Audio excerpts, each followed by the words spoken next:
Hello hello, good morning student. स्वागत है आप सभी का आज के सेशन में। Good morning all of you. Good morning, good morning, good morning, good morning Soni, good morning Akshat, good morning बच्चे, good morning Sandeep, good morning बच्चे। चलिए स्टार्ट करेंगे आज के सेशन को। तो सबसे पहले कल आप लोगों ने देख लिया है, अभी तक अपना रिजल्ट तो देख लिया होगा आरआरबी एलपी का। तो जिन बच्चों को सक्सेस मिली है, सीबीटी 1 क्लियर हुआ है, आप सभी लोगों को बहुत बहुत शुभकामनाएं सीबीटी 2 के लिए। और जो थोड़ा सा नंबर से रह गए हैं, थोड़ा सा मार्जिन से रह गए होंगे, तो थोड़ा सा बच्चे अपने आप को एक बार दोबारा से पलट करके देखना ज़रूरी है कि क्या कमी रह गई थी हमारे से। ठीक है, तो वो चीज़ जो है आपको देखनी है, उस पर काम करना है। और इस तरीके से अगर काम करते रहेंगे तो कभी ना कभी सक्सेस आपके हाथ लगनी ही लगनी है। ठीक है, चलिए स्टार्ट करते हैं आपके आज के सेशन को। आंसर करेंगे सबसे पहले इन्वायरमेंट के क्वेश्चन है। ठीक है, पर्यावरण के क्वेश्चन है, इसे हम लोग देखेंगे। देखिए पहला प्रश्न है, पगमार्क तकनीक का प्रयोग किया जाता है किस चीज में? बताइए। पगमार्क टेक्निक, इसका इस्तेमाल किस लिए किया जाता है? एनवायरनमेंट का क्वेश्चन है और एनिमल कंजर्वेशन से रिलेटेड है। बताइए बच्चे। यह है आपका विभिन्न वन्य जंतुओं की जनसंख्या के आकलन के लिए। ठीक है, ये जो टेक्नोलॉजी है, ये जो टेक्निक है, इसका इस्तेमाल किया जाता है। और सिर्फ जनसंख्या के लिए नहीं, जनसंख्या के अलावा बच्चे आपकी बहुत सारी चीज़ें जो है उनके पगमार्क से पता लगती हैं। ठीक है, इनके बारे में थोड़ा सा देखिए, यहाँ पे कितना अच्छा एग्जाम्पल दिया हुआ है कि सेक्स डिटर्मिनेशन भी पगमार्क से हो सकता है। ठीक है, ये आपका मेल का पगमार्क है, ये फीमेल का पगमार्क है। ठीक है, तो जनसंख्या के अलावा भी जो है बहुत सारी चीज़ें होती हैं जो कि किसी जानवर के बारे में हमें बताती हैं। ठीक है, तो ये जो है आपका इनके आकलन के लिए होता है। बाकी बच्चे इसके बारे में स्टैटिक पॉइंट आपको याद रखना है कि पगमार्क टेक्निक ये 1966 में डेवलप की गई थी। और इसे डेवलप करने वाले एक इंडियन फॉरेस्टर थे, इनका नाम है सरोज राज चौधरी। ठीक है, तो सरोज राज चौधरी के द्वारा जो है आपका ये किया गया था। और बच्चे सबसे पहले या फिर भारत में जो है सबसे ज़्यादा इस टेक्नोलॉजी का इस्तेमाल होता है जितनी भी जो है आपकी टाइगर फैमिली की या फिर जो बिग कैट फैमिली है उसके जो जानवर होते हैं उन पे जो है इसका सबसे ज़्यादा इस्तेमाल किया जाता है। ठीक है, तो याद रखना कि इसका सबसे पहले जो है 1966 में इस्तेमाल हुआ था, डेवलप हुआ था टेक्नोलॉजी, और सरोज राज चौधरी के द्वारा किया गया था। अगला प्रश्न है एजेंडा 21, इसका संबंध किससे है? एजेंडा 21, एजेंडा 21 का संबंध किससे है? एनवायरनमेंट में से रिलेटेड जो है आपका एक बहुत इंपॉर्टेंट इवेंट रहा है ये एजेंडा 21। इसका संबंध किस चीज से है? देखिए बच्चे, आपका एक कंट्री है, साउथ अमेरिकी देश है जिसका नाम है ब्राज़ील। ब्राज़ील में एक जगह है रियो नाम से, रियो डी जेनेरो। तो रियो में पृथ्वी शिखर सम्मेलन का आयोजन किया गया था। ठीक है, और यहाँ पे इस शिखर सम्मेलन में एक डॉक्यूमेंट को रेटिफाई किया गया था, एक डॉक्यूमेंट का प्रस्ताव लाया गया था जिसे कहा जाता है एजेंडा 21। ठीक है, तो इससे रिलेटेड आपको क्या क्या चीज़ें याद रखनी है एजेंडा 21 से रिलेटेड? देखिए, ये जो है यूनाइटेड नेशन का एक प्लान था। और किस चीज़ को प्रमोट करने के लिए था? ये था सतत विकास को। सतत विकास को इंग्लिश में कहा जाता है सस्टेनेबल डेवलपमेंट। ठीक है, सस्टेनेबल डेवलपमेंट को लोकली, इंटरनेशनली, नेशनली प्रमोट करने के लिए, इसे जो है प्रचार करने के लिए, इसका प्रचार करने के लिए जो है सतत विकास से रिलेटेड एजेंडा 21 था। और ये सबसे पहले अडॉप्ट किया गया था 1992 में, 1992 में, जब यूनाइटेड नेशन का कॉन्फ्रेंस हुआ था इन्वायरमेंट और डेवलपमेंट में। ठीक है, कहाँ पर हुआ था? ये रियो में हुआ था, ब्राज़ील में। इसे ही जो है आपका इस वाले सम्मेलन को जो है आपका रियो सम्मेलन भी कहा जाता है। ठीक है, और इसे जो है आपका फर्स्ट अर्थ समिट भी कहा जाता है। ठीक है, तो पहला पृथ्वी सम्मेलन भी इसे ही कहते हैं। 1992 में आपका ये हुआ था। देखिए बच्चे, the first earth summit was held in Rio de Janeiro, Brazil from June 3 to 14 1992। 1992 में आपका हुआ था। और जो UNCED है, ठीक है, UNCED के इसे कॉन्फ्रेंस के रूप में या फिर इसे जो है सालाना सम्मेलन के रूप में भी जाना जाता है। तो ये चीज़ें आपको थोड़ा सी इसके बारे में याद रखनी है। दोनों में ही आपको एजेंडा 21 का उद्देश्य भी पूछा जा सकता है और दूसरा ये भी पूछा जा सकता है कि पृथ्वी सम्मेलन जो पहला हुआ था, जो रियो सम्मेलन हुआ था, इसका उद्देश्य क्या था? तो दोनों में आपका आंसर क्या होगा? सस्टेनेबल डेवलपमेंट होगा, सतत विकास होगा। ठीक है, ये चीज़ें बच्चे याद रखना। अगला प्रश्न है आपका, यहाँ पे चीज़ें आपको मैच करनी है। अपिको आंदोलन है किसके द्वारा लाया गया था, चिपको आंदोलन किसके द्वारा लाया गया था, ग्रीन बेल्ट आंदोलन किसके द्वारा लाया गया था, और दूसरा जो है आपका टिकाऊ विकास यानी कि सतत विकास, सस्टेनेबल डेवलपमेंट से रिलेटेड कौन है, ठीक है, बताइए जरा, मैच करिए इन्हें, कौन सा सही होगा। देखिए अभी तो जस्ट हमने पढ़ा कि जो सस्टेनेबल डेवलपमेंट है इसे लाने वाला, इसे इंट्रोड्यूस करने वाला जो एजेंडा था, जो डॉक्यूमेंट था, उसे कहा जाता है एजेंडा 21, है ना। तो इसका तो ये हो गया आपका डी का हो गया 1, डी का 1 बी में भी है और आपका डी में भी है। अब बताइए कौन सा आंसर होगा। देखिए बच्चे, चिपको आंदोलन जो है ना ये उत्तराखंड में स्टार्ट हुआ था और इसे शुरू करने वाले लोग बहुत सारे थे, मतलब इसमें नाम बहुत सारे लोगों का आता है। तो सबसे पहले याद रखना कि चिपको आंदोलन जो है चंडी प्रसाद भट्ट या फिर जो है गौरा देवी का नाम भी आ सकता है, ठीक है, गौरा देवी, और या फिर आपका सुंदरलाल बहुगुणा, सुंदरलाल बहुगुणा, इनका भी नाम आ सकता है, ठीक है। तो ये सारे के सारे नाम जो है आ सकते हैं, बस याद रखना आपको चिपको आंदोलन वनों से रिलेटेड था, ये उत्तराखंड में हुआ था और इसे शुरू करने वाली जो पहली महिला थी उसमें आपका गौरा देवी का नाम आता है ना। लेकिन इसे बच्चे ज़्यादा पॉपुलरिटी जो जिन्होंने दिलाई उनका नाम है चंडी प्रसाद भट्ट। उसके बाद में जो है आपका अपिको आंदोलन है, अपिको आंदोलन जो है आपका ये दक्षिण में हुआ था कर्नाटका में, और इसे करने वाले जो इसे लीडर, इसके जो लीडर थे उनका नाम है पांडुरंग। उसके बाद में ग्रीन बेल्ट आंदोलन है, इसे शुरू करने वाले जो है आपके वंगारी मथाई थे, ठीक है। तो इन सारे आंदोलन के बारे में थोड़ा सा हम देखेंगे, इन्हें याद करेंगे, ठीक है, एक एक करके। देखिए सबसे पहले आपका अपिको मूवमेंट है। अपिको मूवमेंट जो है ये शुरू हुआ था किसके, कर्नाटका के द्वारा शुरू, कर्नाटका में इसे शुरू किया गया था 1983 से लेकर के 1990 में चला था ये, ठीक है। और ये किसको बचाने के लिए था बच्चे, तो ये जो है आपका शुरू किया गया था, इस कैंपेन को शुरू किया गया था जो वेस्टर्न घाट है, वेस्टर्न घाट के जो डाइवर्सिटी है, ठीक है, वहाँ पे जो डिफॉरेस्टेशन हो रहा था, वनों की कटाई हो रही थी, उसको रोकने के लिए जो है मूवमेंट आपका चलाया गया था। दूसरा बच्चे ये याद रखना कि इससे पहले अपिको मूवमेंट जो है इन्होंने जो एक तरीके से कह सकते हैं कि अपिको मूवमेंट एक तरीके से कॉपी पेस्ट मूवमेंट था, ठीक है। सेम मूवमेंट जो है आपका उत्तराखंड में हुआ था इससे पहले, और ये आपका 1970s के दौर में हुआ था। और ये मूवमेंट करने वाली जो महिला थी, ये इस मूवमेंट को स्टार्ट करने वाली जो महिला थी उनका नाम है गौरा देवी, ठीक है। तो ये पहले जो है उत्तराखंड में हुआ था, उसके बाद में जो है आपके कर्नाटका में हुआ था। कर्नाटका में जो है आपका ये मिस्टर पांडुरंग के द्वारा स्टार्ट किया गया था, ठीक है। और कर्नाटका में जो वेस्टर्न घाट में वनों की कटाई हो रही थी उसको रोकने के लिए जो है आंदोलन किया गया था, ठीक है। तो दोनों ही मूवमेंट सिमिलर है, सेम है, पेड़ों को बचाने के लिए किए गए थे। एक आपका अपिको मूवमेंट है, एक आपका चिपको मूवमेंट है। उसके बाद में बच्चे आपका दूसरा मूवमेंट आता है, यह है आपका वंगारी मथई, ठीक है। वंगारी मथई के द्वारा एक इनिशिएटिव शुरू किया गया था, इसे कहा जाता है ग्रीन बेल्ट आंदोलन। 1977 में 1977 में वंगारी मथई के द्वारा एक फाउंडेशन जो है आपका या फिर एक आंदोलन शुरू किया गया था जिसे कहा जाता है GBM, ग्रीन बेल्ट मूवमेंट कहा जाता है। और बच्चे ये किस चीज़ के लिए था, ये था आपका केन्या में, ठीक है। केन्या में जंगलों को बचाने के लिए, केन्या में जो है आपका ड्राइंग हो गया, स्ट्रीम्स हो गया, फूड इनसिक्योरिटी हो गया, मतलब जितने भी प्रकार के जो प्रॉब्लम्स होते हैं उनके लिए महिलाओं को इकट्ठा करके इस आंदोलन को शुरू किया गया था, ठीक है। तो केन्या में, यानी कि ये जो है आपका अफ्रीकन कंट्री है, ठीक है। तो अफ्रीका में आपका शुरू हुआ था ग्रीन बेल्ट आंदोलन, ठीक है, वंगारी मथई के द्वारा। ये आपको याद रखना है। अगला प्रश्न आपके सामने है, किसी प्रजाति को विलुप्त माना जा सकता है यदि वह अपने प्राकृतिक आवास में नहीं देखी गई है कितने सालों से। बताइए, अगर कोई भी प्रजाति है जानवर की, अगर वो अपने आवास में इतने सालों से नहीं देखी गई है तो फिर हम कहेंगे कि ये जो प्रजाति है ये विलुप्त हो गई है।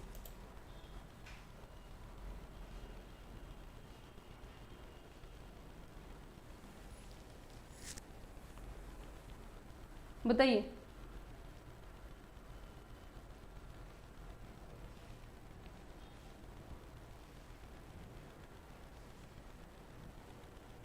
इसका PDF आपको मेक इट इजी मैकेनिकल पे मिलेगा, ठीक है। Make it easy mechanical mobile application है, वहाँ पे फ्री YouTube PDF का ऑप्शन है, उसके अंदर आपको ये मिल जाएगा। बताइए, कोई भी प्रजाति अगर हम उसे विलुप्त कह रहे हैं तो वो कितने सालों से अपनी उसकी जो नेचुरल हैबिटेट है, प्राकृतिक आवास है, वहाँ पे नहीं देखी होगी। क्या आंसर होगा बच्चे इसका? इसका है आपका 50 ईयर्स, ठीक है, 50 साल से। देखिए थोड़ा सा इसके बारे में मैं आपको बताऊं बच्चे, तो ये जितनी भी कैटेगरी हैं, ये जानवरों को जो स्टेटस दिए जाते हैं ये दिए जाते हैं IUCN के द्वारा।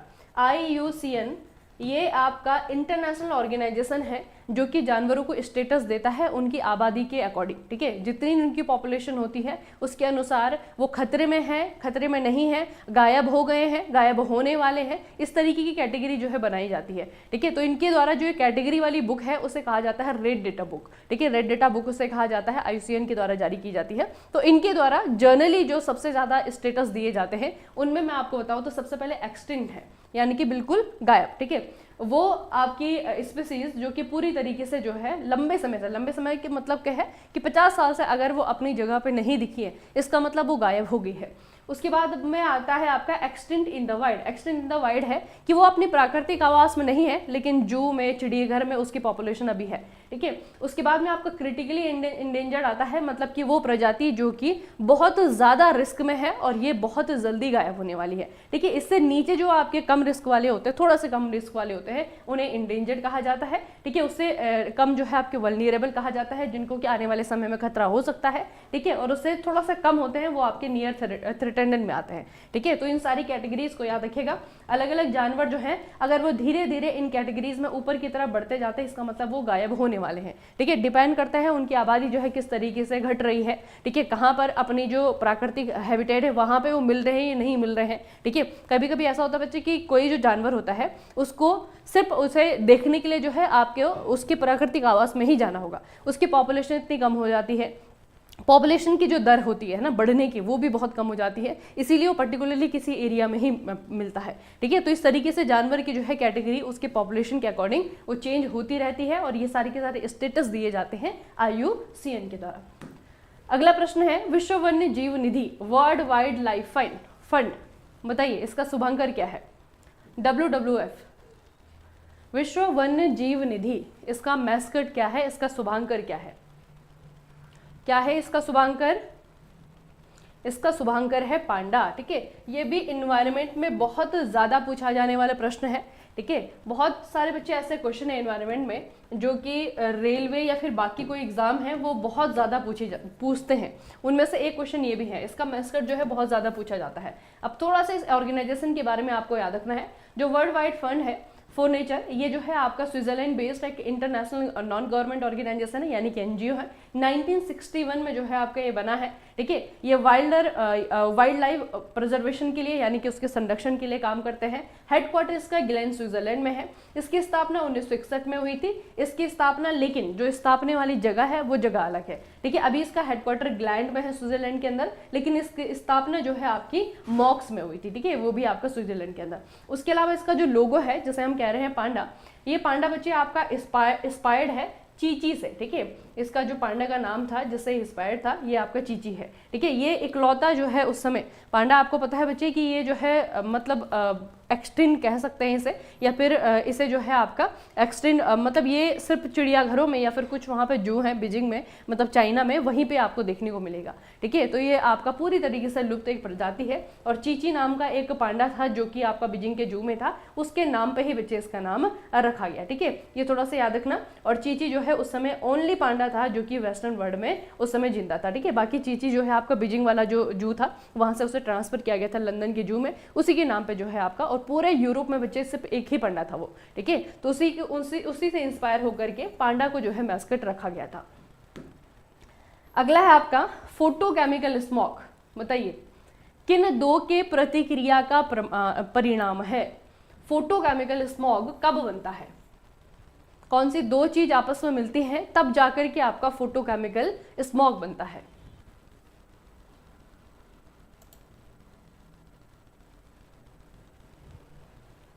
बताइए फोटोकेमिकल स्मॉग किन दो के बीच का परिणाम है। ये भी एक प्रकार का क्या है, वायु प्रदूषण है, इससे भी हवा खराब होती है, ठीक है।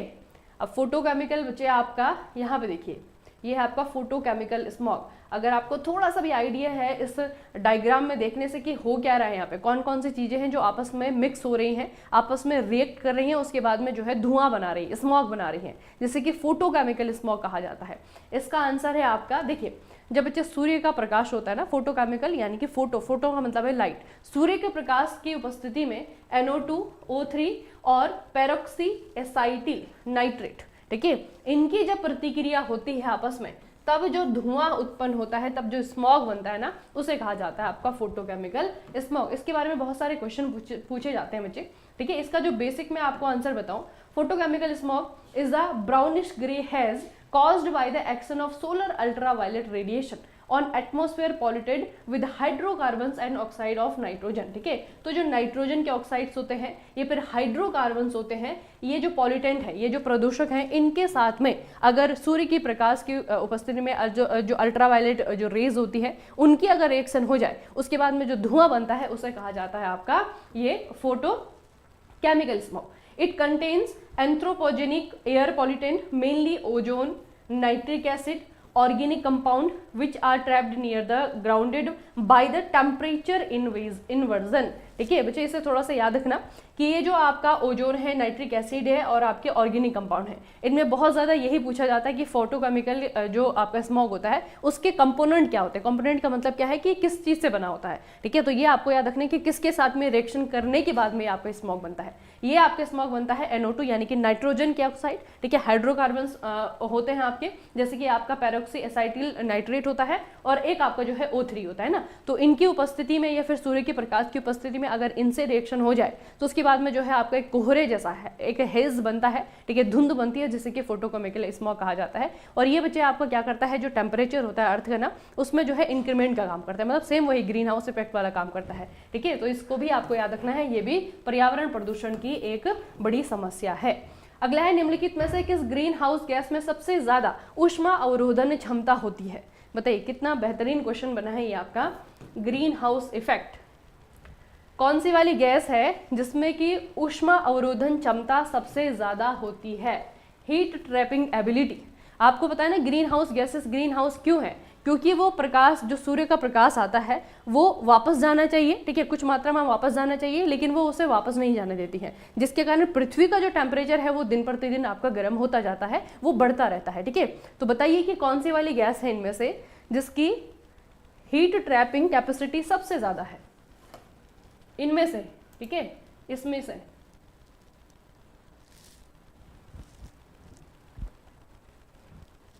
इनमें से सबसे ज्यादा, ठीक है, क्लोरोफ्लोरोकार्बन है, मीथेन है, कार्बन डाइऑक्साइड है, या फिर आपका नाइट्रस ऑक्साइड है। देखिए बच्चे, ये सारी की सारी जो है आपकी हैं ग्रीन हाउस गैसेस। क्लोरोफ्लोरोकार्बन है, CFC जिसे हम कहते हैं, मीथेन है, ये आपका नाइट्रस ऑक्साइड है, ठीक है। CFC की अगर हम बात करें, have the greatest heat trapping ability of the greenhouse gases. A signal molecule of CFC12 can trap nearly 11,000 time more heat than carbon dioxide, ठीक है। हम कहते हैं CO2 सबसे ज्यादा ग्रीन हाउस जो है आपकी गैस है, लेकिन बच्चे जो CO2 है, CO2 का, क्योंकि CO2 बहुत ज्यादा प्रोड्यूस हो रही है ना, तो इसीलिए वो जो है सबसे ज्यादा मेन रीजन है, क्योंकि उसकी मात्रा ज्यादा है। CFC को आप लोग देखेंगे तो CFC जो है आपका उसके कंपैरिजन में कम है, लेकिन उसकी जो हीट ट्रैपिंग कैपेसिटी है वो कार्बन डाइऑक्साइड से बहुत ज़्यादा है, ठीक है। तो इसमें जो आंसर होगा वो आपका क्लोरोफ्लोरोकार्बन है, इसे याद रखना। CFC की जो हीट ट्रैपिंग कैपेसिटी होती है वो सबसे ज़्यादा होती है।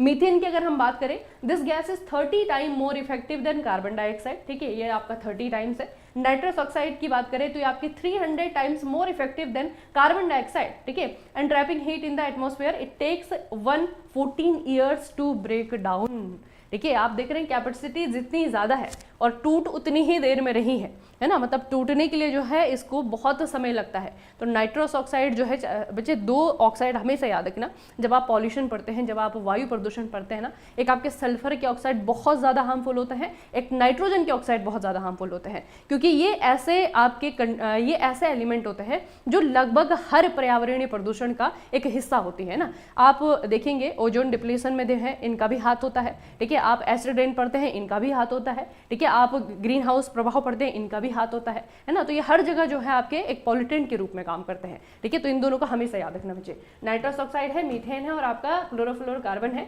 इन सभी में से अगर कंपेयर किया जाए सबसे ज्यादा कैपेसिटी है आपकी क्लोरोफ्लोरोकार्बन की। अगला प्रश्न है, ताप विद्युत संयंत्रों का मुख्य गैसीय प्रदूषक क्या है, बताइए। थर्मल पावर प्लांट, आप लोग देखते हैं ना दिल्ली में जब पॉल्यूशन बढ़ता है तो सबसे पहले जो है वहाँ के थर्मल पावर प्लांट बंद कर दिए जाते हैं। क्या रीज़न है इसके पीछे, बताइए। सबसे बड़ा प्रदूषक कौन सा है इनमें से?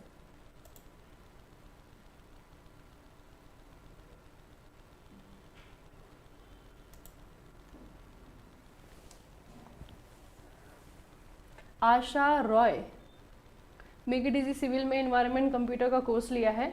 बच्चे सुबह 8 बजे होती है लाइव क्लास, ठीक है। लाइव क्लास अगर आपको देखनी है ना तो सुबह 8 बजे आप आएंगे, क्लास आपको दिख जाएगी, ठीक है। अभी जो 2-3 लेक्चर हैं वो अभी शो नहीं हो रहे होंगे आपको, ठीक है। थोड़ा सा ऐप में मेंटेनेंस चल रही है उसके कारण शो नहीं हो रहे हैं, लेकिन कल का लेक्चर भी दिख रहा होगा आपको, ठीक है। और आपका भी प्रोसेस, आज का जो लेक्चर हुआ है वो अभी प्रोसेस हो रहा होगा, ठीक है। तो थोड़ा सा टाइम दीजिए, अभी वो मेंटेनेंस पे है तो उसे हम सही कर रहे हैं, ठीक है। और लाइव अगर आपको देखना है तो सुबह 8 बजे। बताइए कौन सा इनमें से मुख्य पूछा हुआ है? निकलने को तो NO2 भी निकलता है, ठीक है, लेकिन मुख्य पूछा हुआ है तो मुख्य गैसीय प्रदूषक बच्चे जो ताप विद्युत संयंत्रों से निकलता है उसमें आपका SO2 आता है। अगर आप लोग देखेंगे सल्फर के ऑक्साइड है, नाइट्रोजन के ऑक्साइड है, दूसरा आपका पार्टिकुलेट मैटर होता है PM, जैसे हम कहते हैं PM 2.5 है, PM 10 है, सारे के सारे यहाँ से निकलते हैं। और सबसे ज़्यादा मात्रा में अगर आप लोग देखेंगे ये बच्चे आपका टर्न्स पर डे है, ठीक है। टर्न्स पर डे में आप देखेंगे तो CO2 है, कार्बन डाइऑक्साइड, ठीक है। कार्बन डाइऑक्साइड सबसे ज़्यादा प्रोडक्शन इसका होता है, उसके बाद में आपके PM है, उसके बाद में आपका सल्फर डाइऑक्साइड है, उसके बाद में आपका NO2 है ना। तो यहाँ पे CO2 नहीं है ऑप्शन में, अधिकतर CO2 नहीं रहता है ऑप्शन में। अगर CO2 आ गया तो CO2 कहेंगे हम, ठीक है। तो ताप विद्युत जो आपके ग्रह होते हैं उनमें सबसे ज़्यादा प्रोडक्शन होता है CO2 का। अब वायु प्रदूषक पर नजर रखने वाले सूक्ष्म जीव, इस क्वेश्चन का मतलब क्या है? पहले तो इसका आंसर तो आपको दिख गया होगा, लाइकेन है। देखिए बच्चे, माइक्रो ऑर्गेनिज्म का मतलब क्या है कि बहुत छोटे छोटे ऑर्गेनिज्म जो कई बार हमें देखने के लिए थोड़ी सी प्रॉब्लम होती है, हम अपनी जो आंखें हैं उनसे नहीं देख सकते हैं उन्हें, है ना। उनको देखने के लिए हमें जो माइक्रोस्कोप है उसकी ज़रूरत पड़ती है, बहुत छोटे छोटे से ऑर्गेनिज्म। अब जो पॉल्यूशन है या फिर जो भी हम पर्यावरणीय समस्या अभी फेस कर रहे हैं, ऐसा नहीं कि इंसान पे फ़र्क नहीं पड़ता है, इंसान पे भी फ़र्क पड़ता है। इंसान चूँकि थोड़ी सी जटिल संरचना है, थोड़ा सा बड़ी संरचना है, तो हमें फ़र्क जो है धीरे धीरे धीरे पड़ता है, ठीक है। जबकि जो सरल संरचनाएं हैं, थोड़ी सी छोटी संरचनाएं हैं, है ना, जो माइक्रो लेवल की जो आपकी स्ट्रक्चर्स हैं, चाहे वो लाइकेन्स हैं, चाहे आपकी बैक्टीरिया हैं, इन चीज़ों पे ज़्यादा जल्दी असर पड़ता है, ठीक है। वो जब पानी ख़राब होता है तो सबसे पहले यही ख़राब होते हैं, ठीक है। पानी पे अगर पॉल्यूशन है, ठीक है, हवा में अगर पॉल्यूशन है तो सबसे पहला जो प्रभाव बच्चे पड़ता है ना वो इन्हीं चीज़ों पे पड़ता है, ठीक है। तो एक प्रश्न आता है आपका कि इन पॉल्यूशन का इंडिकेटर बताइए, ठीक है। पॉल्यूशन का इंडिकेटर का मतलब क्या है? Micro organism which monitor the air pollution. अब मॉनिटर द एयर पॉल्यूशन का मतलब क्या है कि हवा कितनी खराब है। अगर आपको ये देखना है ना कि किसी जगह की हवा कितनी खराब है, तो ये देखिए कि आज से 1 साल पहले वहाँ पे जो लाइकेन उग रही थी उसकी क्वालिटी क्या थी, और अगर आज लाइकेन उग रही तो उसकी क्वालिटी क्या है। या फिर संख्या देखिए कि आज से पहले जो लाइकेन थी वो कितनी ज़्यादा क्षेत्र में थी, और अगर आज लाइकेन उग रही तो कितनी कम क्षेत्र में है, ठीक है। तो किसी भी जगह की एयर पॉल्यूशन या फिर एयर क्वालिटी को अगर मेज़र करना है तो उस क्षेत्र के आप लाइकेन को देख सकते हैं, ठीक है। तो ये नज़र रखने वाला जो पहला माइक्रो ऑर्गेनिज्म है वो है आपका लाइकेन। लाइकेन के बारे में हमने पहले भी बहुत अच्छे से मैंने आपको बताया था। तो लाइकेन बच्चे सिम्बियोसिस है, मतलब दोनों साथ में रहते हैं, दोनों के साथ में रहने के बाद में जीव आपका बनता है, ठीक है। इसमें आपका फंगस होता है, एल्गी होता है, दोनों का सिम्बियोसिस है। एल्गी या फिर इसको जो है आपका साइनोबैक्टीरिया भी कहा जाता है, ठीक है। अब थोड़ा सा एक क्वेश्चन और याद रखना है इसके बारे में कि लाइकेन सबसे ज़्यादा कौन से वाले पॉल्यूशन के प्रति सेंसिबल होता है, ठीक है। सबसे ज़्यादा प्रभाव जो इसे पड़ता है बच्चे वो पड़ता है सल्फर डाइऑक्साइड के पॉल्यूशन से। देखिए सबसे ज़्यादा जो है आपका यूजफुल होता है किसको मॉनिटर करने के लिए? सल्फर डाइऑक्साइड के पॉल्यूशन को मॉनिटर करने के लिए, ठीक है। ये हो गया आपका लाइकेन। कितने प्रकार का होता है, क्या क्या इनके नाम होते हैं, सारे मैंने आपको बता दिए थे, ठीक है। उसके बाद में और कौन से माइक्रो ऑर्गेनिज्म है, तो उसके बाद में जो है आपका आता है मोसिस या फिर आपका लाइव रॉट, ठीक है। लीवर रॉट या फिर आपका लाइव रॉट, ये आपका बच्चे मोसिस आप लोगों ने कई बार देखी होगी, काई भी हम इसे कह देते हैं, ठीक है। इस तरीके से ये आपकी काई है, ठीक है, छोटी छोटी जो है आपकी काई है, ठीक है। और इनको जो है ब्रायोफाइट्स भी कहा जाता है। क्या कहा जाता है इन्हें? ब्रायोफाइट्स भी कहा जाता है। ये भी इंडिकेटर है पॉल्यूशन के, ठीक है। अगर हवा खराब होगी, अगर इनके चारों ओर का जो एटमॉस्फेयर है वो खराब होगा, क्योंकि बच्चे ये जो चीज़ें हैं ना माइक्रो ऑर्गेनिज्म है, ये पूरी तरीके से जो है आप डिपेंड करती हैं अपने चारों ओर की हवाओं पे। उन्हीं से जो है इनका न्यूट्रिशन आता है, उन्हीं से जो है इनकी ग्रोथ होती है, उन्हीं पे जो है आपका ये डिपेंडेंट होते हैं, है ना, ज़्यादातर। तो इसीलिए जो है अगर हवा खराब होगी तो फिर इनके सर्वाइवल में जो है आपकी दिक्कत हो जाएगी। ये जो है उस मात्रा से नहीं बढ़ पाएंगे, ये ग्रो नहीं कर पाएंगे, ये जो है जी नहीं पाएंगे, इसीलिए जो है इन्हें इंडिकेटर कहा जाता है, ठीक है। तो ये आपका लाइकेन हो गया, मोजेस हो गया। उसके बाद में बच्चे आपके बहुत सारे ऐसे बैक्टीरिया हैं ठीक है। बहुत सारे ऐसे बैक्टीरिया हैं जो कि हमें ये बताते हैं कि जो हवा खराब हो रही है, पानी खराब हो रहा है, या फिर किसी भी प्रकार का पॉल्यूशन है, वो हमारे जो जीन्स है उन पे किस तरीके से प्रभाव डाल रहा है। ठीक है, तो ये भी बच्चे आपको याद रखना है कि जो डीएनए है, ठीक है, डीएनए डैमेजिंग सब्सटेंस, ठीक है, हमारी हवा में कितने डीएनए डैमेजिंग सब्सटेंस है, उनको मॉनिटर करने के लिए, उनको देखने के लिए जो है, जो बैक्टीरियाज होते हैं, कुछ बैक्टीरिया होते हैं, उनको भी मॉनिटर किया जा सकता है। ठीक है, ये भी हो गया आपका बैक्टीरिया कि बैक्टीरिया हो गया। उसके बाद में बच्चे कुछ आपके ना ऐसे बैक्टीरिया होते हैं जो कि जब सेंसिटिविटी होती है या फिर जब वो किसी भी प्रकार से उनमें कोई उत्तेजना होती है तो वो जो है लाइट को रिफ्लेक्ट करते हैं। ठीक है, कुछ ऐसे बैक्टीरिया होते हैं, तो वो जो लाइट वाले बैक्टीरिया होते हैं आपके, वो भी उन्हें जो है बायो रिपोर्टर्स कहा जाता है, micro organism that emit a light. ठीक है, ये लाइट सिग्नल जो एमिट करने वाले जो आपके माइक्रो ऑर्गेनिज्म होते हैं वो भी बहुत अच्छे इंडिकेटर होते हैं पॉल्यूशन के लिए। ठीक है, तो अभी तक तो हम लाइकेन ही पढ़ते हैं, ज़्यादातर आपका आंसर इसमें लाइकेन ही आता है, लेकिन कभी अगर आपका डीप क्वेश्चन बने तब आपको थोड़ा सा इतना ख्याल में रखना है कि सिर्फ लाइकेन नहीं होता है, और भी माइक्रो ऑर्गेनिज्म में होते हैं जो कि एनवायरनमेंट में जो पॉल्यूशन फैल रहा है उसके प्रति संवेदनशील होते हैं, क्योंकि ये सेंसिटिव है इसीलिए इंडिकेटर का काम भी कर सकते हैं। ठीक है, तो ये सारी की सारी चीज़ें हैं जो कि सेंसिटिव हैं और ये इंडिकेटर के रूप में काम करती हैं। ठीक है, अगला है बच्चे आपका मॉन्ट्रियल प्रोटोकॉल किससे संबंधित है, बताइए। मॉन्ट्रियल प्रोटोकॉल, इन्वायरमेंट में एक और क्वेश्चन जो बहुत ज़्यादा पूछा जाता है।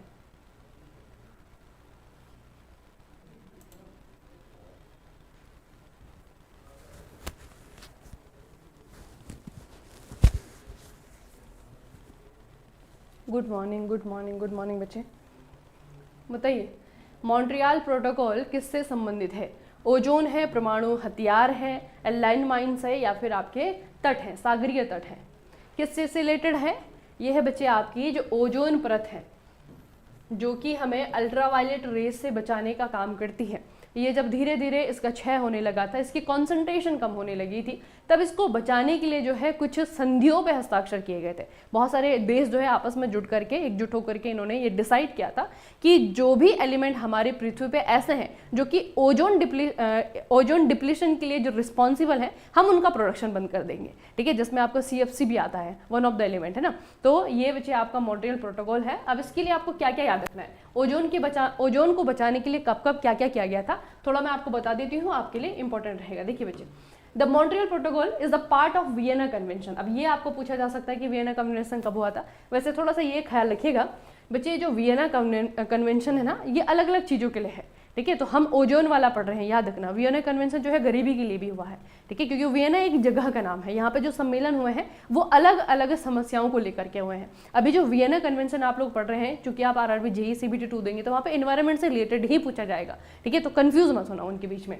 तो वियना कन्वेंशन बच्चे ये ओजोन लेयर के प्रोटेक्शन के लिए हुआ था। ये कब हुआ था, ये आपका 1985 में हुआ था ये। ठीक है, और पहली बार जो है आपका दुनिया को ये लगा था कि हमें ओजोन को बचाने की ज़रूरत है। ठीक है, उसके लिए जो है सम्मेलन हुआ था पहली बार। तो ये आपका 1985 में हुआ था और इसे कहा जाता है वियना कन्वेंशन। तो वियना कन्वेंशन के ही एक पार्ट है आपका मॉन्ट्रियल प्रोटोकॉल। ठीक है, मतलब यहाँ पे तो सिर्फ सम्मेलन हुआ था। सम्मेलन में क्या होता है, सारे के सारे जो हेड रहे होंगे, सारे के सारे कंट्री के जो राष्ट्र प्रमुख थे वो आए, उन्होंने बातचीत करी कि हाँ ये समस्या है, किस चीज़ से ये समस्या उत्पन्न हो रही है, कौन कौन इसके लिए रिस्पॉन्सिबल है, इस तरीके की बातें हुई। उसके बाद में जो है डिसाइड किया गया कि ठीक है, बहुत जल्दी एक संधि आएगी, बहुत जल्दी एक प्रोटोकॉल आएगा, और उस प्रोटोकॉल पे जो है सारे के सारे कंट्रीज साइन करेंगे कि हम इस प्रोटोकॉल को फॉलो करेंगे, हम इन नियमों को फॉलो करेंगे ताकि हमारी जो ओजोन लेयर है उसको बचाया जा सके। ठीक है, तो सबसे पहले 1985 में बच्चे आपका शुरू हुआ था, याद रखना। उसके बाद में 1995, ये भी याद रखना इसके बारे में, 1995 में जो यूनाइटेड नेशन है उन्होंने बच्चे 16 सितंबर को इंटरनेशनल ओजोन डे मनाने का डिसाइड किया था। ठीक है, तो ये भी आपका प्रश्न आता है ना कि जो ओजोन डे है वो सबसे पहली बार कब मनाया गया था, तो 1995।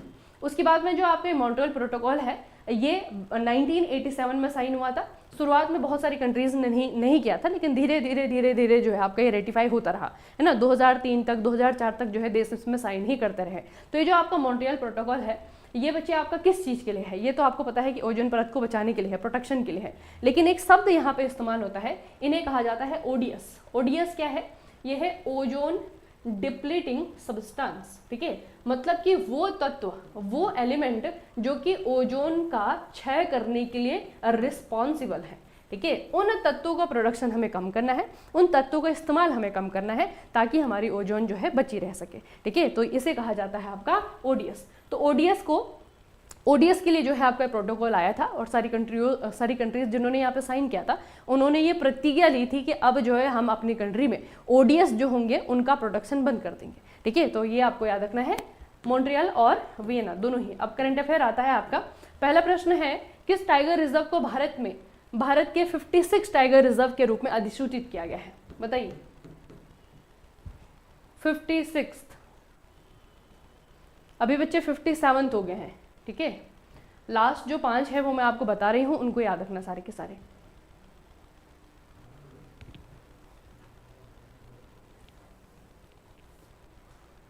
बताइए।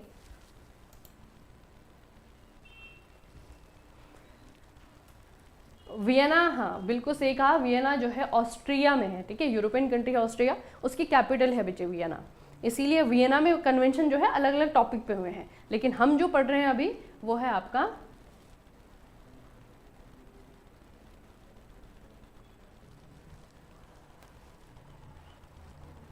पेंच टाइगर रिजर्व, रणथंभौर, गुरु घासीदास, कान्हा टाइगर रिजर्व। बताइए बच्चे कौन सा है? ऑप्शन नंबर सी, गुरु घासीदास तैमूर पिंगला टाइगर रिजर्व। गुरु घासीदास तैमूर पिंगला टाइगर रिजर्व ये आपका कहाँ पर है? छत्तीसगढ़ में है। अब बच्चे जो टोटल हो गए हैं वो हो गए 57। ठीक है, तो ये जो 57 है अभी जो लेटेस्ट जुड़े हैं उनको आपको याद रखना है। ठीक है, यहाँ से याद रखिएगा। 52nd जो हुआ था आपका, इसका नाम है रामगढ़ विस्तारी टाइगर रिजर्व, राजस्थान में।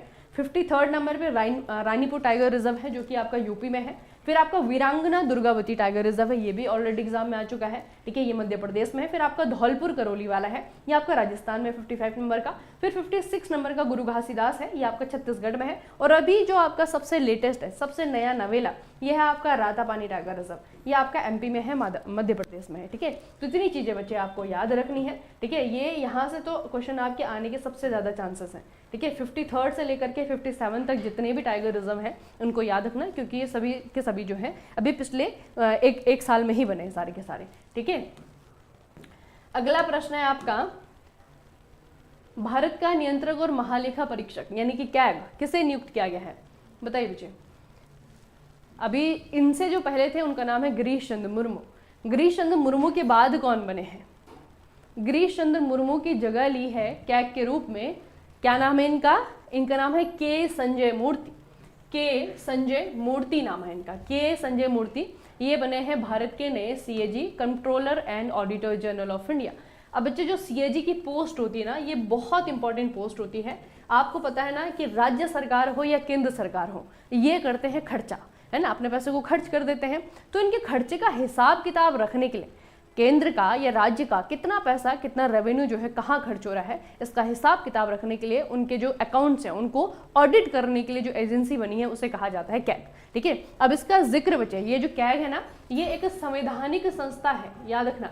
संवैधानिक संस्था का मतलब क्या होता है? संवैधानिक पद का मतलब क्या होता है कि किसी आर्टिकल में लिखा गया है इनके बारे में। ठीक है, तो कौन कौन से आर्टिकल है? सबसे पहले 148 आर्टिकल है। 148 आर्टिकल जो है ये कैग की अपॉइंटमेंट के बारे में बताता है। कौन अपॉइंट करता है? भारत के राष्ट्रपति अपॉइंट करते हैं। ठीक है, उनके बारे में वो क्या शपथ लेंगे, ठीक है, उनके जो सर्विस होगी किस तरीके की होगी उसके बारे में बताते हैं। उसके बाद में 149 आता है। 149 में जो है ड्यूटीज आती है और पावर्स आती हैं, क्या क्या इनके ड्यूटी है, क्या क्या इनके पावर है। उसके बाद में 150 आता है। 150 ये कहता है कि जो यूनियन के जो अकाउंट्स होंगे और जो स्टेट के अकाउंट होंगे shall be kept in such form as the president may on the advice of the CAG prescribe। ठीक है, मतलब कि अगर राष्ट्रपति जो है किसी भी राज्य के अकाउंट की जो ऑडिटिंग है अगर वो चाह रहे हैं, ठीक है, तो वो जो है मतलब जो कैग है, कैग जो अपनी रिपोर्ट है वो सीधा जो है राष्ट्रपति को ही सौंपेगा। ठीक है, बाकी इधर उधर किसी को नहीं। उसके बाद में 151 है। 151 आर्टिकल जो है कहता है that the report of the CAG of Indian relating to account to the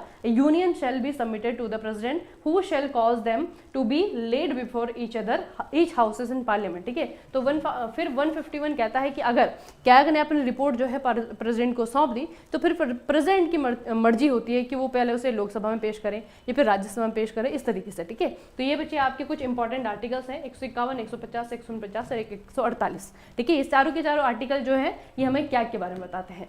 अगला प्रश्न है आपका, एशियाई यूथ क्लाइंबिंग चैंपियनशिप में भारत की तरफ से रजत पदक किसने जीता है?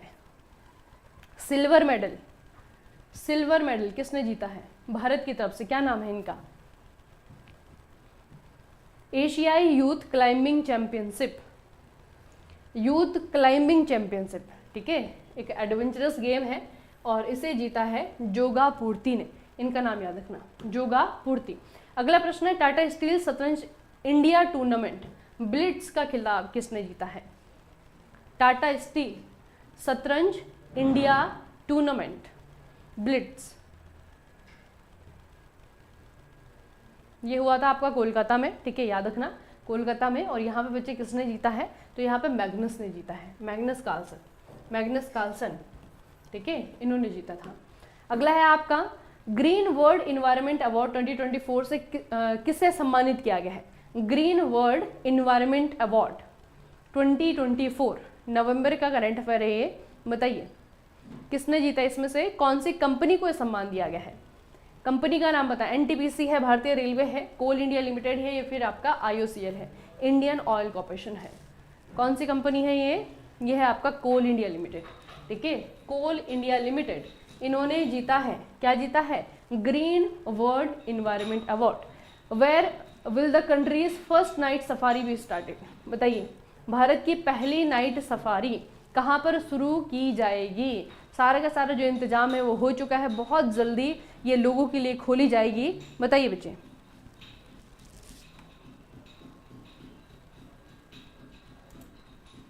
मैम कोर्सेज से और यहाँ से क्लास करने के बाद कोई बुक्स फॉलो?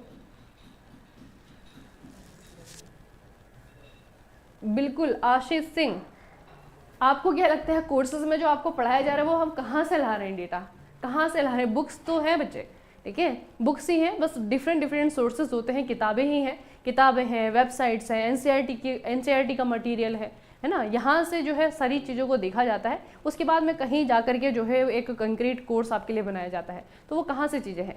वो कोर्स आपका इसीलिए है कि किताब ना पढ़नी पड़े आप, है ना। वैसे तो ज़्यादा अच्छा ऑप्शन तो है बुक पढ़ने का, लेकिन ऑप्शन आप लोगों ने ही क्रिएट किया है कि ऑनलाइन एजुकेशन है, जो किताब में लिखा हुआ है वो आपको समझना भी है, समझाने के लिए टीचर्स है, ठीक है। तो वो जो है बच्चे आपका वही बात है, कोर्स का जो मटेरियल है वो अगर आपको ध्यान से समझ में आ गया है, सारी चीज़ें आपको क्रिस्टल क्लियर हो गई हैं कॉन्सेप्ट, तो फिर कोई किताब पढ़ करके जो है फिर आपका फिर ये नहीं है कि आपने अगर कोर्स ले लिया है और वो अच्छे से पढ़ लिया है, ये फिर आपको समझ में नहीं आया है, ठीक है, उसके बाद भी अगर आप सोचते हैं कि मुझे कोर्स समझ में नहीं आया है तो किताब से समझ में आ जाएगा, ठीक है, वो नहीं होने वाला। कहीं पर भी पढ़िए, बस समझ में आपका आना चाहिए, आपकी थ्योरी क्लियर होनी चाहिए, आपके कॉन्सेप्ट जितने हैं सारी के सारे क्लियर होने चाहिए, उसके बाद में जो है आपको बेनिफिट मिलेगा, ऑब्वियस सी बात है ना।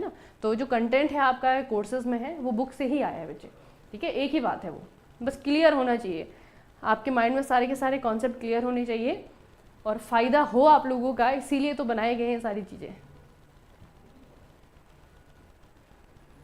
बुक्स बनाई हैं, एमसीक्यू बुक बनाई है ना, एमसीक्यू प्रैक्टिस सेशन हो रहे हैं, तो सारे बच्चे आपके फ़ायदे के लिए है, कोई भी चीज़ ऐसे नहीं है कि जो नुकसानदेह होगी आपके लिए। बताइए कहाँ पे ये है आपका? यूपी में। स्टेट भी पूछा जा सकता है, पर्टिकुलर जगह भी दी जा सकती है, तो आपको याद रखना है, स्टेट आएगा तो यूपी, जगह आएगी तो लखनऊ। अच्छा, अगला है आपका आईसीसी ऑलराउंडर रैंकिंग में वर्ल्ड के नंबर 1 ऑलराउंडर क्रिकेटर कौन बने हैं? अब बच्चे ये जो प्रश्न है ना, ये आपका टाइम पे डिपेंड करता है, क्योंकि जो रैंकिंग है ये आईसीसी ऑलराउंडर रैंकिंग ना, ये आपकी अपडेट होती रहती है ना, हर कोई खिलाड़ी है वो अपने परफॉर्मेंस बेसिस पे जो है उनके पॉइंट जो है ऊपर नीचे जाते रहते हैं, ठीक है। तो उसके अकॉर्डिंग ये अभी नवंबर 2024 का था, तो नवंबर 2024 में तो हार्दिक पांड्या थे, ठीक है, इंडिया से जो है पहले नंबर पे थे, मतलब पूरी दुनिया भर में जो है सबसे बेस्ट ऑलराउंडर। लेकिन अगर अभी की हम बात करें, फरवरी 2025 की हम बात करें, तो फरवरी 2025 में देखिए सबसे ज़्यादा पॉइंट जो है अभी रविंद्र जडेजा के पास में है, चूंकि ये अगेन इंडिया से है इसीलिए क्वेश्चन आपके लिए रखा है, ठीक है। तो रविंद्र जडेजा अभी हैं आपके 400 पॉइंट है इनके, दूसरा आपका मैक्रो जॉनसन है, फिर आपके जो है मेहंदी हसन मिर्जा है, ठीक है। तो इस तरीके से जो बच्चे आपके अलग अलग हैं, लेकिन रविंद्र जडेजा चूंकि इंडिया से है तो अभी आपको याद रखना है। बाकी नवंबर इसका तो आंसर आपका हार्दिक पांड्या है, जो आपको याद रखने की जरूरत नहीं है। अभी जो है उनका नाम याद रखिएगा, रविंद्र जडेजा है, आईसीसी की जो ऑलराउंडर की रैंकिंग आती है उसमें पहले नंबर पर, ठीक है।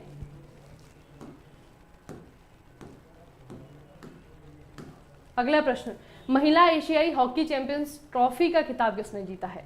हॉकी चैंपियंस ट्रॉफी, महिला एशियाई हॉकी चैंपियंस ट्रॉफी, ये किसने जीता है? किसने जीता है ये जीता है इंडिया ने। ठीक है, इस तरीके के जो क्वेश्चंस होते हैं उन पे थोड़ा सा आप लोग गेस कर सकते हैं। कई बार बच्चे ये क्वेश्चन सिर्फ इसीलिए आता है क्योंकि इंडिया ने जीता हुआ होता है। ठीक है,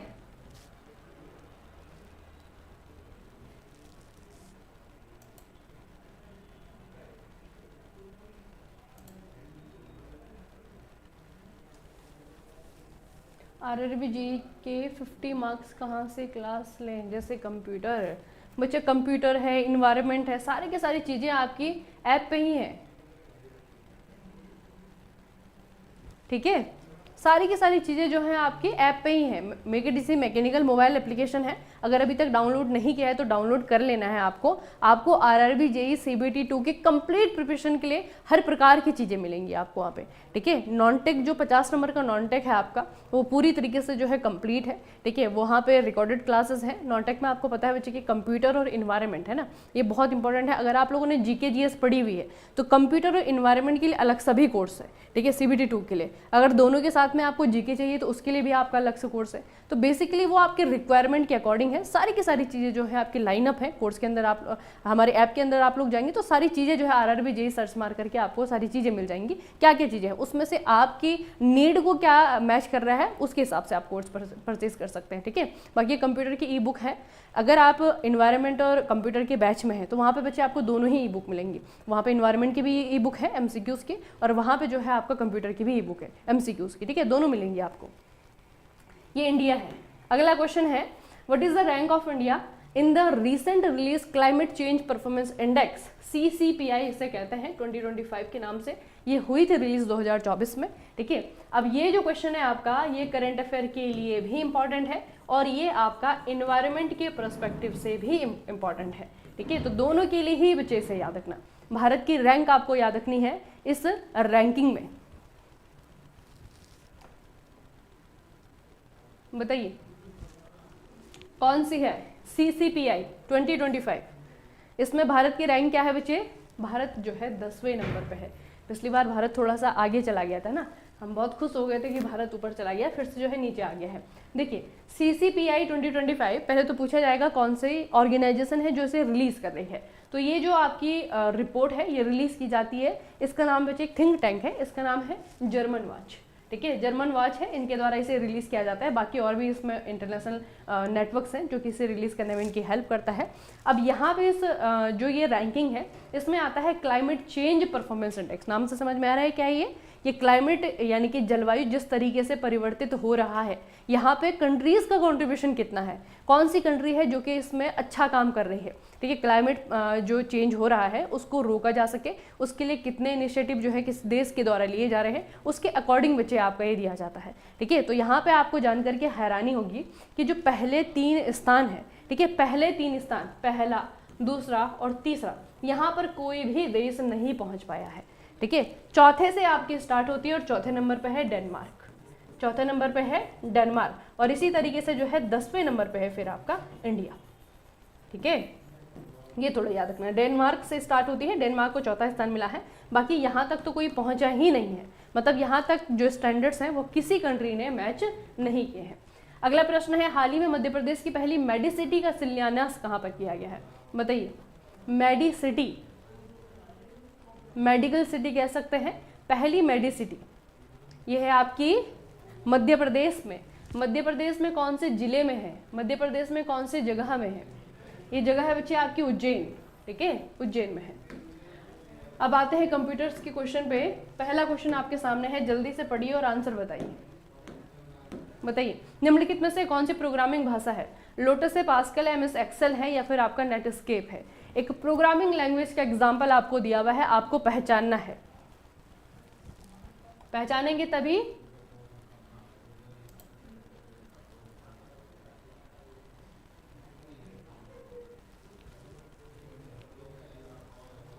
कौन सी प्रोग्रामिंग भाषा है? लोटस है, पास्कल है, MS एक्सेल है या फिर आपकी नेटस्केप है?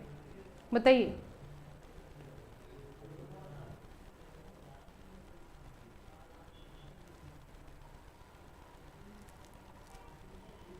कंप्यूटर की ई बुक शो नहीं होती है। वैसे मैं आपको अगर सजेस्ट करूँ ना बच्चे, तो लाइव प्रैक्टिस सेशन, ठीक है, लाइव प्रैक्टिस सेशन से बेहतर कुछ नहीं है अभी जितना समय आपके पास में बचा हुआ है ना, क्योंकि अभी जो है बहुत ज़्यादा जो है एक तरीके से प्रेशर में अभी माइंड आ गया है। CBT ALP का भी आ गया है रिजल्ट, है ना, तो इसके भी CBT जो है आपका उससे पहले है, तो दोनों ही एग्जाम एक तरीके से आपके साथ में होंगे, है ना, जो बच्चा क्लियर कर गया है CBT 1 दोनों की ही, अगर दोनों में से एक भी है तो तभी भी प्रेशर है, क्योंकि बहुत ज़्यादा समय नहीं है। इसीलिए सोर्सेज को इकट्ठा करने में समय मत वेस्ट करो, ठीक है, लाइव प्रैक्टिस करनी है और आज जो सब्जेक्ट पढ़ना है उसे आज ही खत्म करना है, क्योंकि बहुत ज़्यादा समय नहीं हमारे पास में, है ना। तो कंप्यूटर में जो है आपके अभी कंप्यूटर स्टार्ट किया हुआ है, लाइव जो प्रैक्टिस सेशन बैच है, ठीक है, उससे ज़्यादा बेहतर अभी कोई चीज़ नहीं हो सकती है, क्योंकि उसमें जो 50 नंबर का जीके है वो सारा का सारा हम लोगों ने रिवाइज करना है, उसे जो है प्रैक्टिस करना है। तो according to the topic wise जो है वहाँ पे आपकी प्रैक्टिस हो रही है, उससे बेहतर कोई चीज़ नहीं, क्योंकि बच्चे बुक्स में जो MCQs है, ठीक है, बुक्स के MCQs भी मैं आपके लाइव सेशन में करवा देती हूँ, है ना, कुछ नए MCQs भी वहाँ पे आते हैं, तो इस तरीके से जो है आपका मटेरियल भी चेंज होता है। और लाइव सेशन में सबसे अच्छी बात है कि एक्सप्लेनेशन के साथ में आपको बताती भी हुई चीज़ें, कोई चीज़ है कि जो पहले क्लियर नहीं हुई है, थ्योरी में आपको समझ नहीं आया है, तो लाइव सेशन में आप पूछ भी सकते हैं कि मैम इसका मतलब क्या है, ये चीज़ समझ में नहीं आई है ना, हो सकता है कि वहीं से क्वेश्चन आपका बन जाए। तो इस तरीके की चीज़ें बच्चे होती हैं। अभी लास्ट टाइम पे जो है प्रैक्टिस के अलावा कोई चीज़ जो है आपके काम नहीं आएगी, आप जो है मटेरियल दुनिया भर का इकट्ठा कर लेंगे, कब उससे पढ़ेंगे, कब उससे रिवाइज करेंगे, है ना, बहुत ज़्यादा जो है आपकी एक तरीके से हेडेक ले लेंगे अपने लिए, ठीक है, तो वो चीज़ मत करिए। लाइव प्रैक्टिस जो है अगर आप लोग ज्वाइन कर रहे हैं, अगर कोर्स ले सकते हैं तो कोर्स लीजिए, नहीं तो ये वाली क्लास आपकी है ही, ठीक है, उसके साथ में जो है आप अपने लिए इन चीज़ों को फ़ायदेमंद बना सकते हैं। बताइए, प्रोग्रामिंग भाषा पास्कल है, पास्कल, ठीक है। बाकी बच्चे लोटस क्या है, आप कहेंगे ब्यूटी प्रोडक्ट है, लोटस का तो फेस वॉश आता है ना, लोटस ये वाला लोटस नहीं है। MS एक्सेल है, नेटस्केप है, ये तीनों जो प्रोडक्ट हैं आपके कंप्यूटर से रिलेटेड चीज़ें हैं। देखिए लोटस क्या है, लोटस जो है आपका एक सॉफ्टवेयर सूट है, ठीक है, प्रोग्रामिंग लैंग्वेज नहीं है, एक सॉफ्टवेयर है। पास्कल जो है ये आपकी प्रोग्रामिंग लैंग्वेज है, कोडिंग के लिए इस्तेमाल होती है। MS एक्सेल जो है आपका स्प्रेडशीट जिसे हम कहते हैं, एक एप्लीकेशन सॉफ्टवेयर है, ये भी याद रखना। MS एक्सेल जो है आपका एप्लीकेशन सॉफ्टवेयर है। उसके बाद में आपका नेटस्केप आता है। नेटस्केप वैसा ही है जैसा आपका गूगल क्रोम है, यानी कि ब्राउजर, ठीक है, वेब ब्राउजर का एग्जाम्पल है नेटस्केप, ठीक है। अगला प्रश्न, जावा भाषा किसके द्वारा शुरू की गई थी? माइक्रोसिस्टम है, IBM है, इंटेल है, या फिर आपका माइक्रोसॉफ्ट है?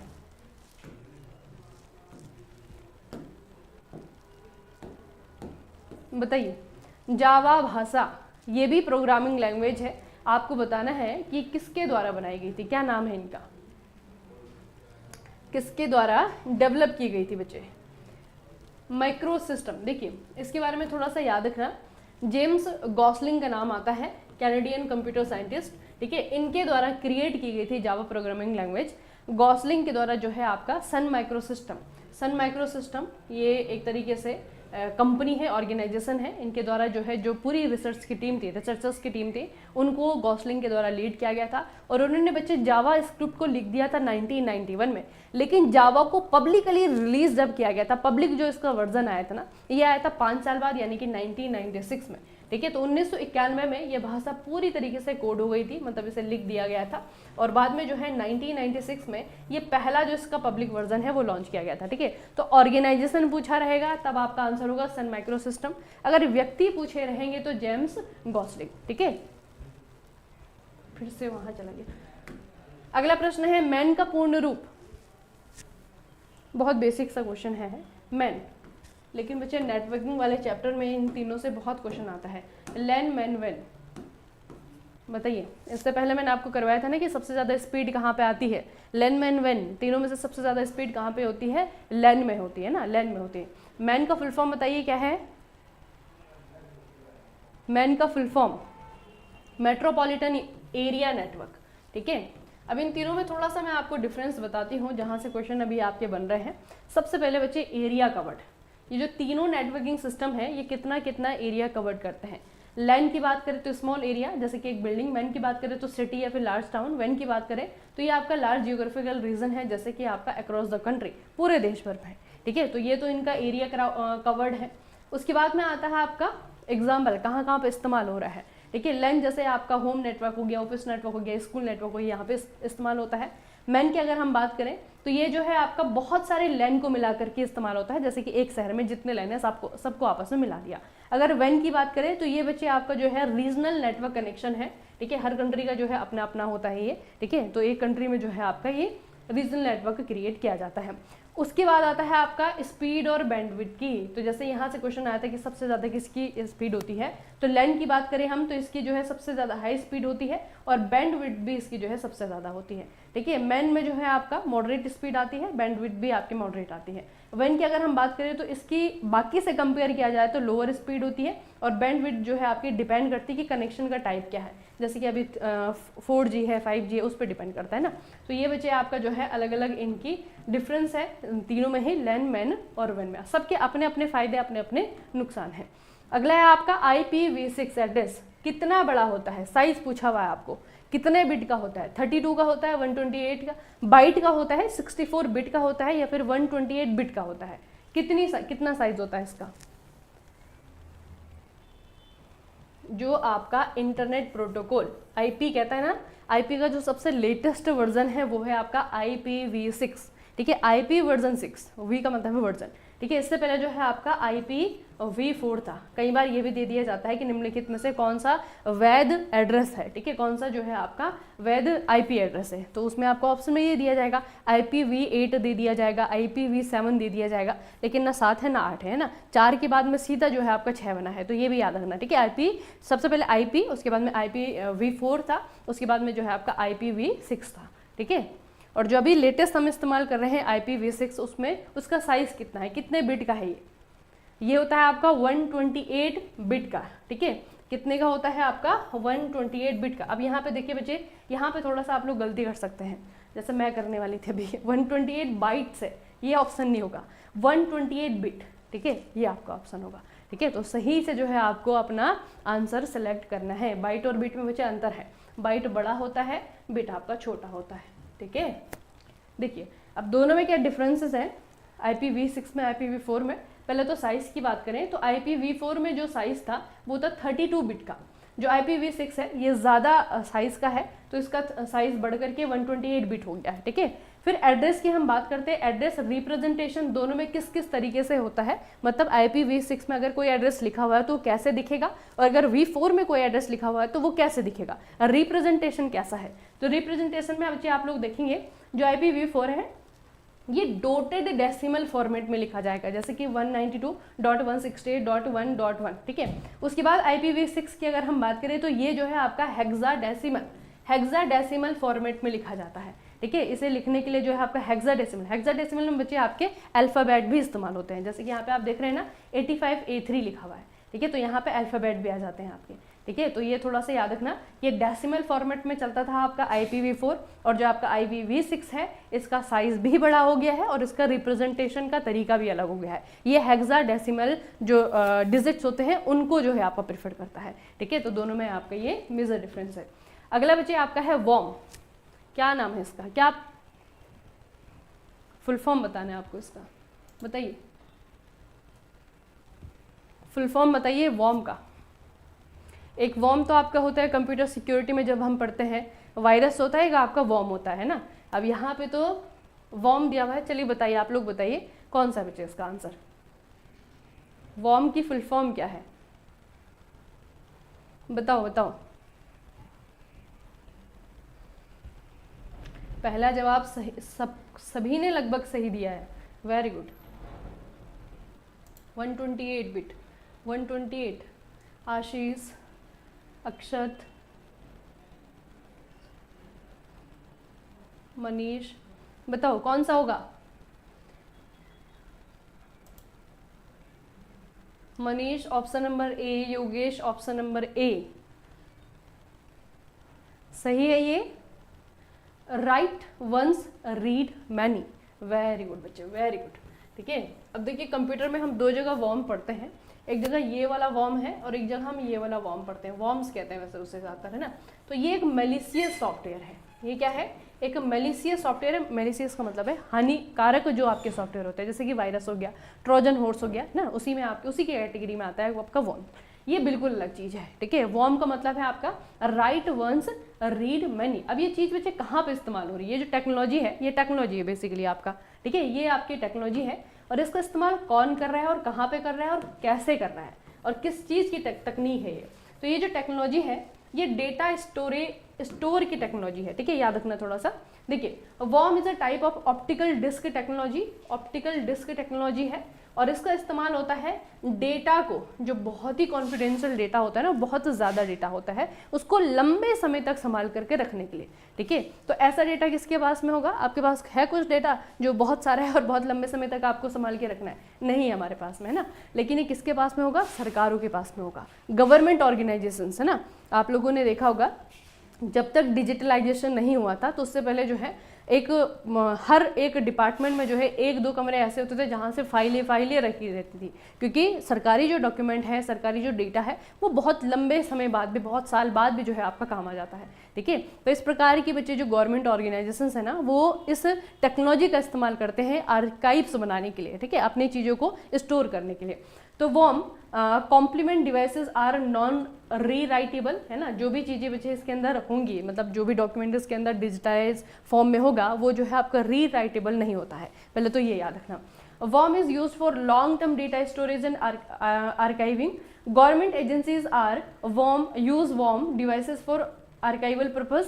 इसमें आपका एक एग्जाम्पल बहुत अच्छा इन्होंने दिया हुआ है, CD-ROM, ठीक है। CD-ROM जो है इसका एग्जाम्पल है जो कि वॉर्म टेक्नोलॉजी को इस्तेमाल करती है, ठीक है। तो CD-ROM जो है आपका रोम का ही एक क्या है, एग्जाम्पल है ना। रीड ओनली मेमोरी में जो है आपका CD-ROM जो होती है उसमें जो टेक्नोलॉजी इस्तेमाल होती है वो है आपकी वॉर्म टेक्नोलॉजी, ठीक है। तो वॉर्म टेक्नोलॉजी मतलब अगर डेटा को ऑप्टिकल डिस्क के माध्यम से बहुत लंबे समय तक अगर उसे स्टोर करके रखना है और उसमें कोई चेंजेस ना कर सके, छेड़छाड़ ना कर सके, इस तरीके से उसे जो है डिजिटल फॉर्मेट में संजो करके रखना है, आर्काइव्स उसका बनाना है, तो उसके लिए बच्चे जो टेक्नोलॉजी इस्तेमाल होती है उसे कहा जाता है आपका राइट वंस रीड मैनी, ठीक है। एक बार लिख दिया, जैसे लिखा हुआ है बस वही जो है आपका चलता रहेगा, उसमें फिर बाद में एडिटिंग नहीं हो सकती है।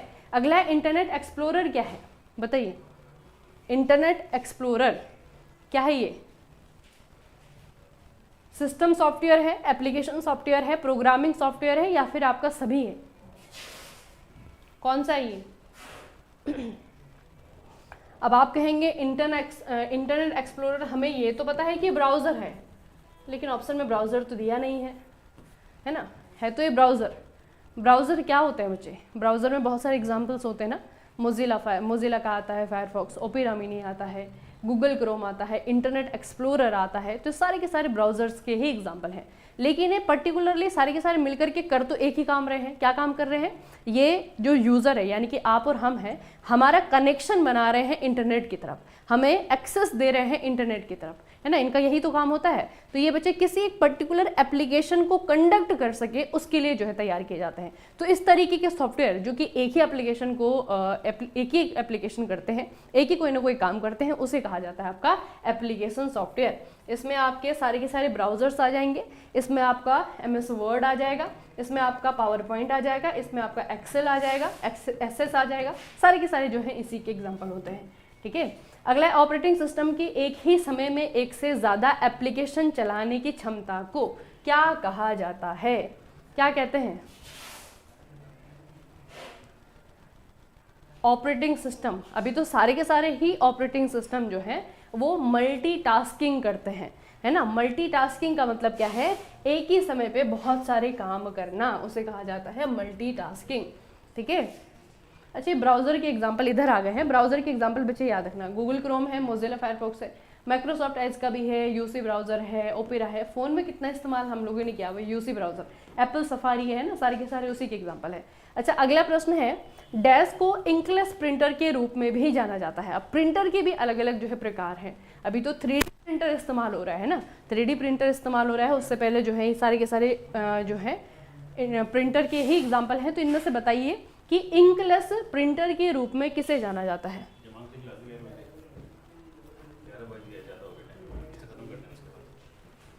बताइए, डैश को इंकलेस प्रिंटर के रूप में भी जाना जाता है, कौन सा है? यह है आपका थर्मल प्रिंटर, ठीक है, थर्मल प्रिंटर। देखिए बच्चे, बाकी चीज़ें हम जल्दी जल्दी देखते हैं थर्मल प्रिंटर जो है ये हीट का इस्तेमाल करता है इमेज को प्रोड्यूस करने के लिए। उसके बाद में जो है आपका इंकजेट प्रिंटर है, ये जो है इंक का इस्तेमाल करता है, इसको तो नाम में ही इंक है ना, आपको कंफ्यूजन नहीं होगा। OCR ऑप्टिकल कैरेक्टर रिकॉग्निशन है, ठीक है, ये टेक्नोलॉजी है जो कि क्या करता है, कैरेक्टर को रीड करता है, ठीक है।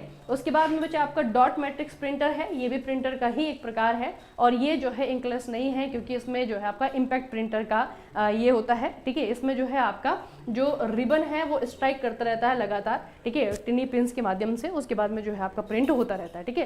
तो इनके बच्चे अपने अपने काम है, इसीलिए इंकलेस प्रिंटर जो है आपका किसे कहा जाता है, थर्मल प्रिंटर को कहा जाता है। बाकी जो आपकी चीज़ें हैं उन्हें भी याद रखिएगा। आज का जो है आखिरी क्वेश्चन है, इसके बाद में आपकी दूसरी क्लास भी स्टार्ट होनी है, ठीक है। और इसके अलावा इसी तरीके से कंप्यूटर के लिए, इन्वायरमेंट के लिए, जीके जीएस के लिए, आपका करंट अफेयर्स के लिए हमारा जो GK practice session batch start हुआ है उसे आप लोग एक बार देख सकते हैं। उसकी क्लासेस अभी इससे पहले मैंने डेमो क्लास ली थी उसकी, ठीक है। तो वहाँ पे बच्चे आपको टॉपिक वाइज प्रैक्टिस करवाया जा रहा है। Make it easy mechanical mobile application है, वहाँ पे जाएंगे, वहाँ पे जो है जितनी चीज़ें हैं आपके CBT 2 के लिए सारी की सारी अवेलेबल है, ठीक है। चलिए फिर मिलेंगे कल के सेशन में, तब तक के लिए पढ़ते रहिए, बढ़ते रहिए, अपना खूब सारा ख्याल रखिएगा। आप सभी को बहुत बहुत धन्यवाद।